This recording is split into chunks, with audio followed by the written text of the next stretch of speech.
Capítulo 2. La caída del ego.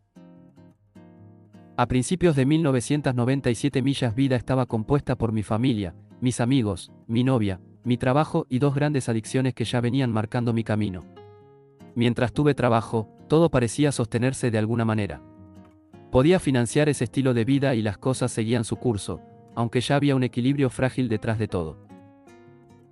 El problema llegó cuando la librería donde trabajaba cerró sus puertas. Al principio no fue un impacto inmediato. Recibí una liquidación que me permitió mantenerme un tiempo. Pero cuando ese dinero se terminó, comenzó un proceso que con el tiempo iría cambiando todo. Primero fueron mis cosas personales. Objetos que fui vendiendo para seguir adelante con mis adicciones. Luego la ropa. Después, incluso eso dejó de ser suficiente. Cuando ya no quedaba nada, empecé a cruzar líneas que antes nunca había cruzado. La necesidad de sostener el consumo me llevó a decisiones que terminaron afectando directamente a mi entorno más cercano. Se fue el trabajo. Se fue la estabilidad. Y también se fue mi relación de pareja. En ese punto, la dirección que estaba tomando ya era evidente, aunque en ese momento no la quería ver. Finalmente llegué a una pensión en un barrio que no era el mío. Una realidad completamente distinta a la que había conocido hasta entonces.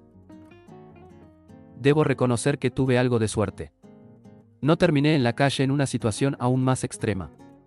Pero la pensión marcó el inicio de una nueva etapa. Con el tiempo intenté sostenerme como podía. Al principio hubo cierta ayuda, como suele ocurrir cuando uno llega nuevo a un lugar. Pero eso no dura para siempre. Necesitaba sobrevivir, así que empecé a buscar empleo. Hubo intentos de reorganizarme, pero la estabilidad ya no era la misma. Conseguí trabajo en un depósito de informática. Durante un tiempo funcionó. Parecía una oportunidad real de reconstrucción. Pero una noche de diciembre, antes de Navidad, consumí, no dormí y aún así fui a trabajar. Ese día marcó el final de ese trabajo. Después de eso vino un breve escape. Con la liquidación me fui unos días con amigos. Hubo reencuentros, momentos de alivio, conflictos, fiestas, vida intensa. Por unos días, todo lo anterior parecía lejos. Pero cuando terminó, todo volvió. Los meses siguientes fueron más duros. La vida se volvió inestable. Algunos días salía a buscar cómo sobrevivir, otros me quedaba. Caminaba largas distancias, muchas veces sin haber comido, sosteniéndome como podía. Poco a poco me fui aislando. La estructura desapareció. La rutina dejó de existir. Entré entonces en un estado de supervivencia. Lo único importante era pasar el día. Nada más. En medio de ese proceso, hubo momentos donde mi mente se volvió profundamente introspectiva. En la oscuridad y el aislamiento, empecé a pedir ayuda. Me aferré a la fe como pude, invocando a Dios, a Jesús y a María, sintiendo presencias y buscando algún tipo de sostén interior cuando todo lo demás había desaparecido. Los últimos días en la pensión fueron de inmovilidad total. Había pasado muchos días prácticamente en la cama.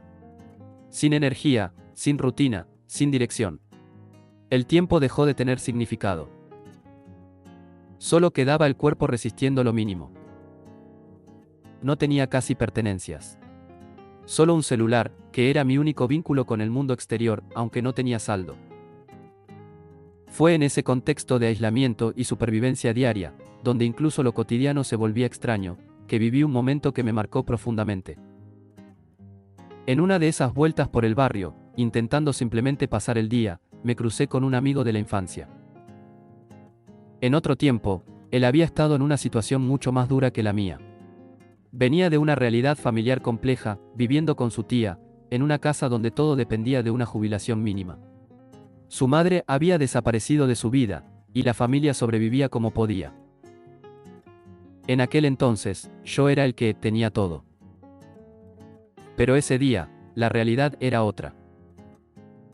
Cuando me vio, me reconoció de inmediato. Entendió mi estado sin que yo tuviera que explicarle nada. Sin dudarlo, partió una galleta cuadrada, el pan típico de Uruguay, y me la dio para que comiera. Ese gesto simple me dejó en silencio. No era la comida lo que impactaba. Era lo que significaba. En ese momento sentí una mezcla de sorpresa y gratitud difícil de explicar. Algo profundamente humano ocurrió ahí, en medio de todo lo que se estaba desmoronando. Años después supe que ese mismo amigo murió encadenado en una cárcel. Y yo, que estuve al borde de no seguir vivo, sigo aquí recordándolo. A veces pienso en ese instante en la vereda, en la galleta partida, en ese gesto simple en medio de dos vidas rotas tomando caminos distintos. Hay cosas que uno no olvida. Los últimos 11 días en la pensión, sin salir a la calle, tirado en una cama, sin comida ni sustancias, fueron algo indescriptible. Lo único que puedo decir es que empecé a presentir mi propia muerte. Estaba tan débil, tan apagado, y sobre todo con 11 días sin comer, aunque sí tomando agua, que llegué a sentir que no faltaba mucho para mi desenlace en este mundo. Pero cuando todo parecía perdido, llegó una llamada. Era mi padre, y me hizo una sola pregunta: ¿querés vivir? Después me dio una dirección, me dijo que fuera, que hablara con una persona que me daría dinero. Con ese dinero debía ir a la terminal de Tres Cruces y viajar directamente a Minas, en La Valleja, donde él me estaría esperando. Pero también me dejó algo muy claro: si tomaba ese dinero y lo gastaba en sustancias, esa oportunidad desaparecía.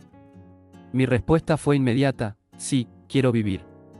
Y así como me indicó, me moví, con lo poco que me quedaba, pero con la decisión de seguir viviendo.